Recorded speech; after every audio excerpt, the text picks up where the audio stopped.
Selamat hari Minggu ke-17 setelah Trinitatis. Bapak, Ibu, Saudara-saudara, dan anak-anak kami yang dikasihi Tuhan kita Yesus Kristus, Immanuel. Mari kita berdoa. Damai sejahtera Allah yang melampaui segala akal akan memelihara hati dan pikiranmu dalam Kristus Yesus. Amin. Firman Tuhan di minggu ini tertulis dalam Kejadian 2 ayat 18 sampai 25. Tuhan Allah berfirman, "Tidak baik kalau manusia itu seorang diri saja. Aku akan menjadikan penolong baginya yang sepadan dengan dia." Lalu Tuhan Allah membentuk dari tanah segala binatang hutan dan segala burung di udara. Dibawanyalah semuanya kepada manusia itu untuk melihat bagaimana ia menamainya. Dan seperti nama yang diberikan manusia itu kepada tiap-tiap makhluk yang hidup, demikianlah nantinya nama makhluk itu. Manusia itu memberi nama kepada segala ternak, kepada burung-burung di udara, dan kepada segala binatang hutan. Tetapi baginya sendiri ia tidak menjumpai penolong yang sepadan dengan dia. Lalu Tuhan Allah membuat manusia itu tidur nyenyak. Ketika ia tidur, Tuhan Allah mengambil salah satu rusuk daripadanya, lalu menutup tempat itu dengan daging.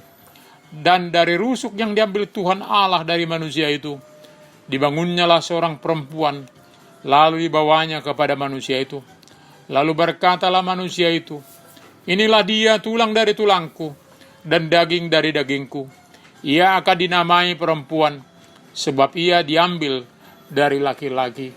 Sebab itu seorang laki-laki akan meninggalkan ayahnya dan ibunya, dan bersatu dengan istrinya, sehingga keduanya menjadi satu daging. Mereka keduanya telanjang, manusia dan istrinya itu, tetapi mereka tidak merasa malu." Minggu ini kembali kita diingatkan bagaimanakah terjadinya ada penolong bagi laki-laki. Walau sudah dikatakan sebelumnya bahwa Allah menciptakan laki-laki dan perempuan, namun proses kenapa diciptakan, bagaimana diciptakan, perlu penekanan khusus.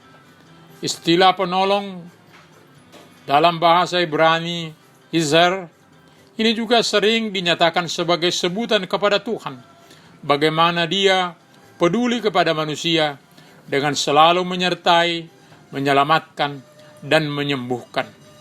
Tidak baik manusia itu seorang diri saja, maka aku akan menjadikan penolong baginya yang sepadan dengan dia. Ini adalah yang diperhatikan Allah dalam keberadaan manusia.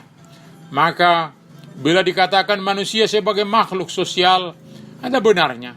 Dia tidak mampu hidup sendiri, selalu butuh orang lain dari lahir hingga ajal. Selalu memerlukan penolong yang akan melengkapi kekurangannya. Penolong yang sepadan. Dalam bahasa Ibrani, kenekdu, partner yang sesuai, setara, seimbang, sederajat, sejodoh, untuk boleh saling melengkapi, melakukan apa yang dikehendaki Allah dalam kehidupannya. Tuhan yang adalah kasih selalu memikirkan hal baik bagi ciptaannya. Ada anugerah besar yang diambil serta dibangun dari rusuk laki-laki. Dikatakan manusia diberikan Tuhan tugas memberi nama bagi segala makhluk ciptaannya. Manusia diberi tugas tanggung jawab bagi kelestarian segala makhluk.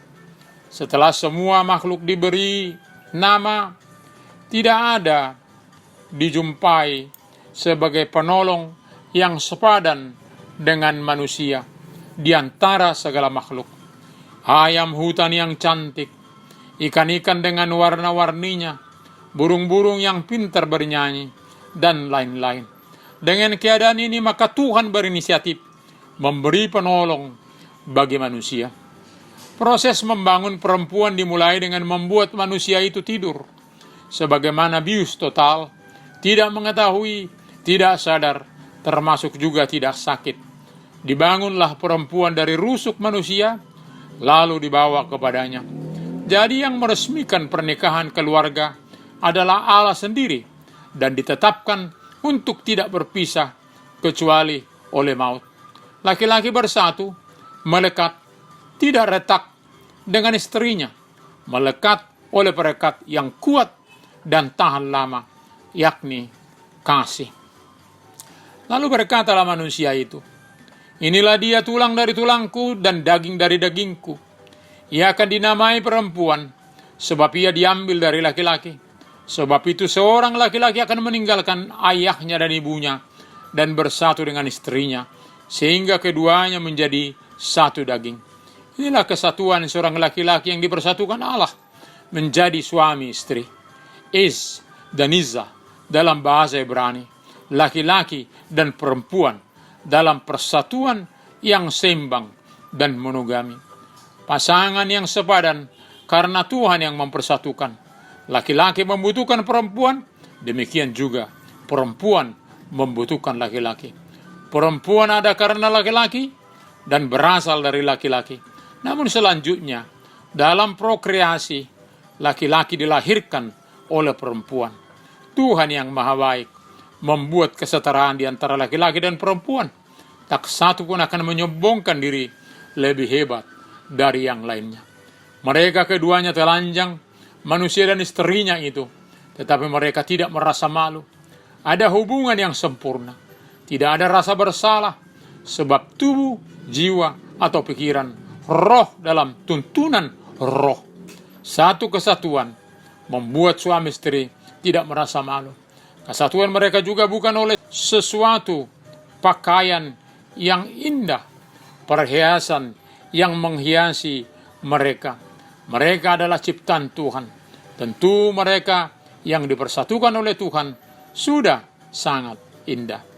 Dalam sejarah penciptaan manusia itu ternyata setara. Namun dalam perjalanan kehidupan manusia mulai ada perbedaan. Laki-laki, perempuan, budak, tuan, Yunani, Romawi. Tetapi dalam penebusan Kristus, manusia dikembalikan kepada hakikat semula. Lalu dikatakan, dalam hal ini tidak ada orang Yahudi atau orang Yunani, tidak ada hamba atau orang merdeka, tidak ada laki-laki atau perempuan, karena kamu semua adalah satu di dalam Kristus Yesus. Amin. Kita berdoa. Terima kasih Bapa yang baik untuk firman-Mu yang mengingatkan kami umat manusia untuk saling menghargai sebagai makhluk sosial yang saling membutuhkan. Juga dalam keluarga Tuhan yang menghendaki kesatuan yang berbahagia, saling membutuhkan, saling menolong. Bila ada keluarga yang masih sulit untuk saling mengerti, biarlah kami belajar kepada Tuhan bagaimana untuk saling memahami.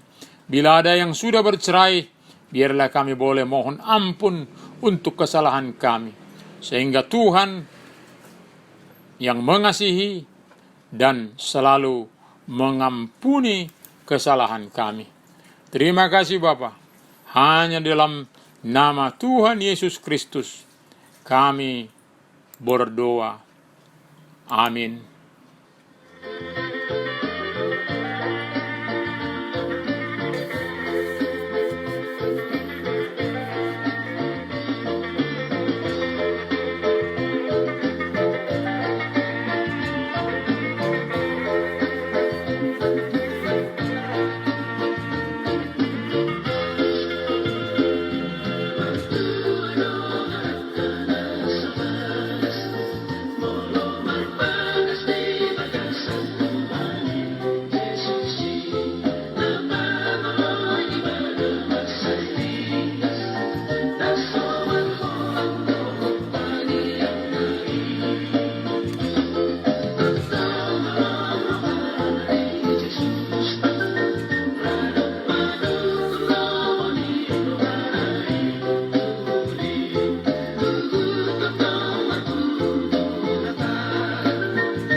Terimalah berkat Tuhan. Tuhan memberkati dan melindungi engkau. Tuhan menyinari wajahnya kepada engkau dan memberi engkau kasih karunia. Tuhan menghadapkan wajahnya kepadamu dan memberi engkau damai sejahtera. Amin.